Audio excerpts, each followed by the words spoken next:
देखिए सुधांशु त्रिवेदी ने कपिल सिब्बल को लेकर क्या कहा इस वीडियो में।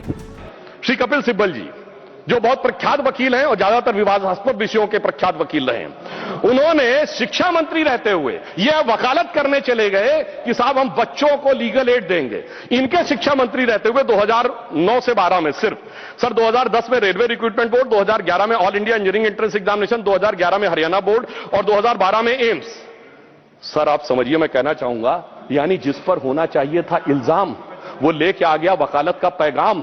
अब पता नहीं है छात्रों का करेंगे काम या करेंगे छात्र हितों का काम तमाम। मुझे लगता है कि आज सारे के सारे, और मैं एक और बात कहना चाहता हूं, हमारे बहुत से लोगों ने यह कहा कि नीट को समाप्त कर देना चाहिए।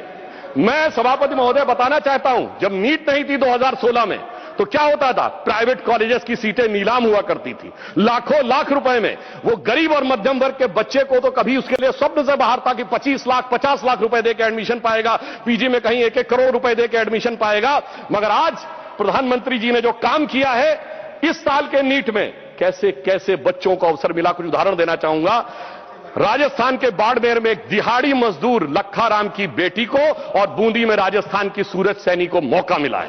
भागलपुर का सूरज कुमार या रायसेन के मध्य प्रदेश का आदर्श लोधी या लखनऊ की वो नीलू जिसकी मां घरों में काम करती थी, गोरखपुर का वो विशाल तिवारी जिसके पिता ऑटो रिक्शा ड्राइवर थे, मुजफ्फरनगर का वो मोहम्मद सुहेल जिसके पिता ई रिक्शा चलाते थे। सभापति जी, इन बच्चों के अरमान पूरे होने का यदि श्रेय किसी व्यक्ति को जाता है तो प्रधानमंत्री श्री नरेंद्र मोदी जी को। इन बच्चों के अरमान पूरे हुए, मगर जो कैपिटेशन फीस लेके सैकड़ों करोड़ प्रति वर्ष कमाते थे उनके अरमानों पे बिजली गिरी है।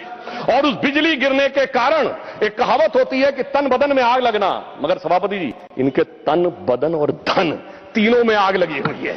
और मैं कह सकता हूं कि आज जिस प्रकार की आग ये लगाने का प्रयास करते हैं, मैं याद दिलाना चाहता हूं सर, इनकी पार्टी के वरिष्ठ नेता 2024 में क्या बोलते हैं इंजीनियरिंग और मेडिकल के इंट्रेंस टेस्ट में, कि जो क्वेश्चन बनते हैं वो अमुक जाति के लोग बनाते हैं, इसलिए अमुक जाति के लोग उसमें ज्यादा सेलेक्ट होते हैं और दूसरी जाति के बने तो कौन से। मैं समझ नहीं पाता हूं कि moving charge in magnetic field या इलेक्ट्रोमैग्नेटिक इंडक्शन का अगर कोई फार्मूला होगा उसमें जात कहां से आ गई। सभापति जी 9th क्लास में मैंने पढ़ा था, अगर सेंट्रीग्रेड को फॉरेन हाइट पे चेंज करना है तो C/5 = M-32/9 होता है। अगर ये सवाल पूछा जाएगा तो सवाल और जांचने वाले में जात कहां से आ गई। मैं जेन जी से कहना चाहता हूं, समझिए इनके खतरनाक इरादे, ये उस समय भी आपको गुमराह करने में लगे हुए थे।